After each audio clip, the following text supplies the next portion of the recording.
What were you doing just days away from starting college or graduating high school? Or, if you're not there yet, what do you imagine you'll be doing? Most of us were likely a mix of nervous and excited, standing on the brink of a new chapter. Maybe you were ready to spread your wings and head to college in a new city, state, or even country. Or perhaps you already missed your parents, even while still living under their roof. Life felt unpredictable, but you savored every fleeting moment of that pivotal time. In June 2016, just 3 weeks after her 18th birthday, Ashley Doolittle, an accomplished horse rider and the 2016 rodeo lady-in-waiting, was feeling the same. She had recently graduated from Berthoud High School in May and had been accepted to Colorado State University. Everything seemed to be falling into place. But on June 9th, when Ashley didn't come home and failed to respond to calls or texts, her parents' excitement turned to growing worry. The following day, the Doolittle family received devastating news. Ashley had been killed. The shocking case sent ripples through Colorado. The killer wasn't a stranger but someone heartbreakingly close to Ashley. It didn't take long for police to identify the culprit, as the arrest happened the same day her body was discovered. The tragedy revealed how people can hide sinister intentions behind a mask, and Ashley tragically witnessed that mask slip just before her life was taken. If you're new here, I release true crime documentaries every week. Be sure to subscribe. It's completely free and ensures you stay updated on all upcoming cases. Ashley Marie Doolittle was born on May 20, 1998, in Louisville, Colorado, to Anne Marie and Jeff Doolittle. She had 2 brothers, Brandon and Michael. Ashley spent her early years in Lafayette, attending Louisville Middle School and Centaurus High School. The family later moved to Berthoud, where Ashley graduated from Berthoud High School. From a young age, Ashley was bright, energetic, and passionate. Her greatest loves could be summed up in 3 things: horses, agriculture, and leaving a lasting legacy. At just 5 years old, Ashley rode her first pony, sparking a lifelong passion. From that moment, horses became the centerpiece of her world. Her mother, Anne Marie, shared that horses were Ashley's life. The Doolittle home featured a sprawling farm with outdoor riding space, where Ashley could often be found caring for her animals and honing her riding skills. By the age of 18, Ashley had participated in numerous horse championships, earning several accolades along the way. Her dedication to horse-related projects, races, and judging had established her as a well-respected figure among her peers. Colorado provided the perfect environment for Ashley to thrive. Alongside her passion for horses, she was deeply invested in agriculture. Her active involvement in the Boulder County Fair inspired her to apply for the agricultural business program at Colorado State University. When Ashley received her acceptance letter, she was ecstatic, and her family was confident she was on the path to making a significant impact in her field. Ashley was also named the 2016 Rodeo Lady-in-Waiting, a role in which she mentored younger members of the rodeo community. Outside the rodeo, Ashley's greatest source of comfort was her beloved horse, Bubba. Their bond was extraordinary, and for Ashley, Bubba wasn't just a horse, he was family. For horse owners, animals like Bubba often hold as much importance as the people in their lives. However, Ashley also had another significant figure in her life: Tanner Flores, her boyfriend. The two met in high school and quickly became close, beginning a relationship. Despite their differences, Ashley was ambitious and driven, while Tanner, a high school dropout, planned to stay near his hometown and help with his father's trucking business. Their relationship initially seemed fine. But cracks soon began to show, largely due to Tanner's controlling behavior. Within a year, Ashley started to notice Tanner's manipulative tendencies. He had a need to dominate every aspect of Ashley's life, dictating what she could and couldn't do, where she went, and who she spent time with. He constantly monitored her, checked her phone, and interrogated her about her interactions. His extreme possessiveness quickly became overbearing. Tired of Tanner's behavior, Ashley decided to end the relationship. However, Tanner refused to accept the breakup, ignoring Ashley's attempts to move on. He incessantly badgered her to reconcile, bombarding her with texts and accusations of infidelity, even though they were no longer together. One particularly alarming text from Tanner, sent on June 8, 2016, encapsulated his volatile state of mind. It read, "I hope you realize what you threw away. I gave you everything and spent so much money on you. You are nothing near loyal. I'm going to do something stupid now. Bye." This text was sent after Ashley had officially ended her relationship with Tanner. It seemed like he believed his behavior might somehow win her back. Unfortunately, his actions only grew more concerning. Tanner frequently threatened to harm himself. If Ashley didn't respond to his texts or agree to get back together, his mention of doing something stupid appeared to be yet another attempt to manipulate her and grab her attention. Tanner often pressured Ashley to meet up with him. While she refused on some occasions, shockingly, she agreed to meet him at times, but only to reaffirm that their relationship was over. Despite Tanner's troubling behavior, Ashley remained polite and composed. In one of her messages, she wrote, "I never cheated on you. I never did anything with anyone else while we were together. Our relationship has been over for a long time. I wanted to be friends, but that isn't possible." However, just a day after Tanner's alarming text, Ashley went missing.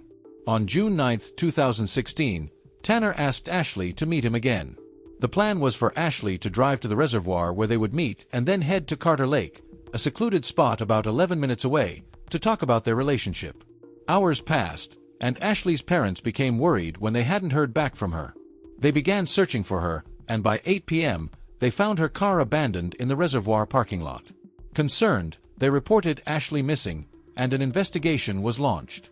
Friends and family were contacted, but no one had seen her, except for one person, Tanner Flores.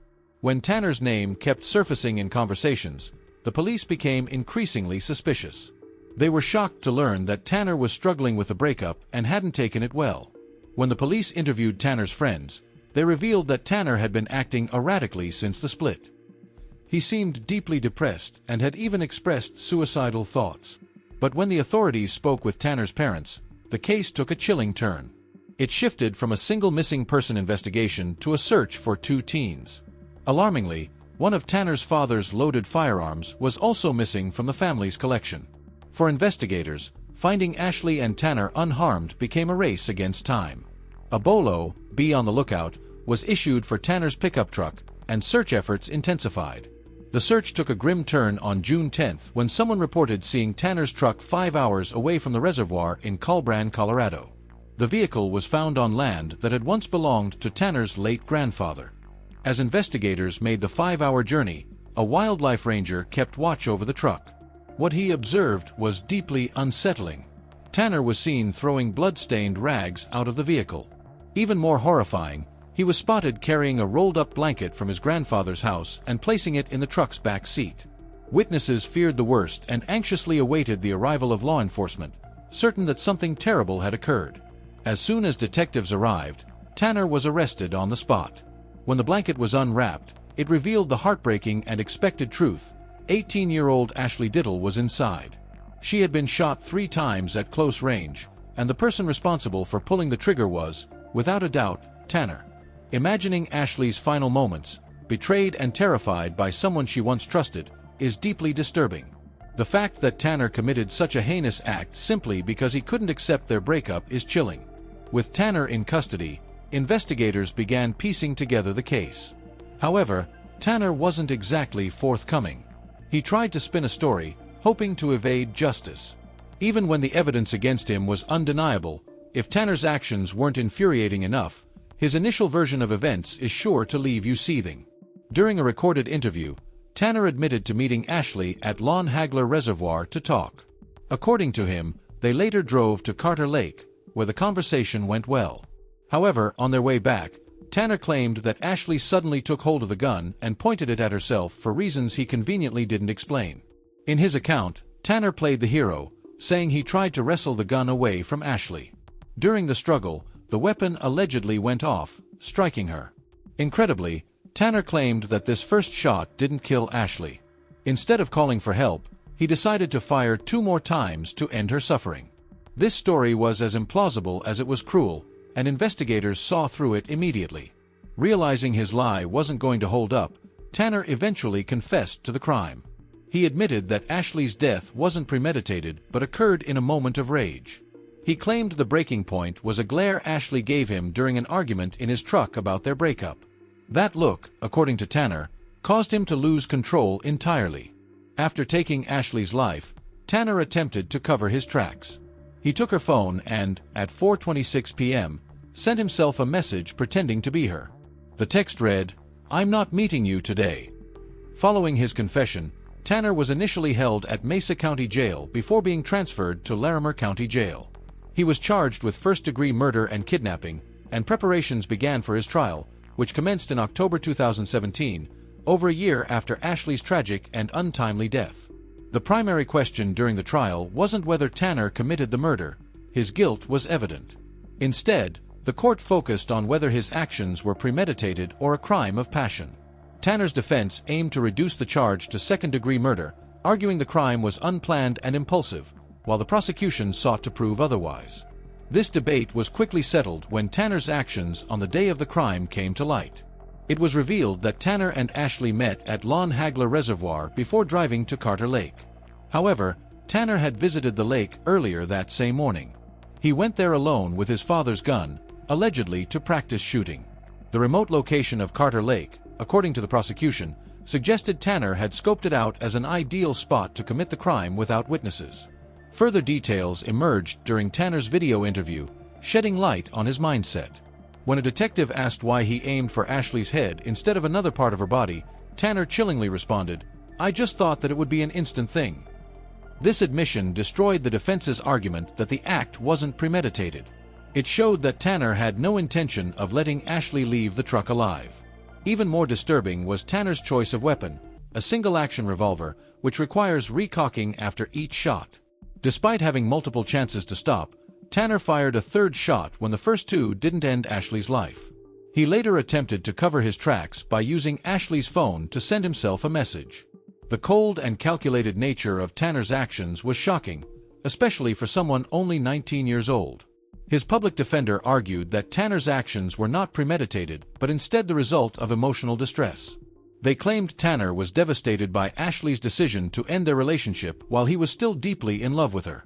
The defense repeatedly referred to Ashley as the love of Tanner's life, an irrelevant and baffling attempt to mitigate the severity of his actions. It almost seemed as though they were implying the crime was understandable due to Tanner's emotions. On October 5, 2017, Tanner Flores was convicted of first-degree murder and sentenced to life in prison without parole, along with an additional 32 years for kidnapping. The kidnapping charge stemmed from him holding Ashley in his truck against her will. At the sentencing, Ashley's mother, Anne-Marie, gave a powerful and emotional statement. "Tanner did more than murder Ashley, he destroyed two families." Anne-Marie's compassion was evident even in her grief. She acknowledged the pain Tanner's family was enduring, showcasing the strength and empathy of the Doit family. Ashley's funeral was held on June 17, 2016, and approximately 700 people attended, reflecting the deep impact she had on her community. St. John the Evangelist Catholic Parish in Loveland became the gathering place for family and friends to bid farewell to Ashley. This church held special significance for her. Just a month earlier, in May 2016, she stood on its stage celebrating her high school graduation. Now, a casket lay at the center, surrounded by hundreds of mourners remembering Ashley's light, her zest for life, and the joy she brought to others. Tanner Flores, the source of the Doit family's pain and heartbreak, was finally behind bars. Yet, the deep wounds he caused to Ashley's family and the community remained fresh. Ashley, an unsuspecting victim of abuse in a seemingly innocent young relationship, left behind grieving parents who would carry this burden forever. Abuse in relationships often goes unnoticed, cloaked under behaviors that appear normal. This hidden danger is a reality the Doit family vowed to bring to light. In Ashley's honor, they established the Ashley Doit Foundation in March 2017. The foundation seeks to educate young people about recognizing abuse and fostering healthy relationships, helping teens and others address issues before they escalate into something worse. Ashley's legacy also lives on in her contributions to the rodeo community. In 2017, she was posthumously crowned Rodeo Queen, reflecting her love for horses, agriculture, and Western culture. Colorado State University, where Ashley had been accepted, also paid tribute to her, honoring her as a bright, ambitious young woman with limitless potential. One of Ashley's dreams, the Princess Project, took flight in 2017. Each year, two participants known as Ashley's Princesses continue her mission of celebrating Western heritage and building a community of self-reliant and loyal individuals. This initiative ensures Ashley's vision endures, inspiring others to embrace the Western lifestyle and live with purpose. It's deeply tragic to see accomplished, intelligent young people like Ashley fall victim to abusive relationships. Such situations can strip away their confidence, drain their light, and leave lasting scars. Escaping an abusive relationship is incredibly challenging and often the most daunting step. However, recognizing the warning signs can be life-saving. Help is always available, and it's crucial to remember that everyone deserves a life free from fear and filled with love, respect, and growth. Never settle for anyone who undermines your success or dims your light. You are worth far more than that. If you have enjoyed the video, then make sure to hit that like button and also subscribe to our channel so you won't miss out any other latest videos. Thanks for watching.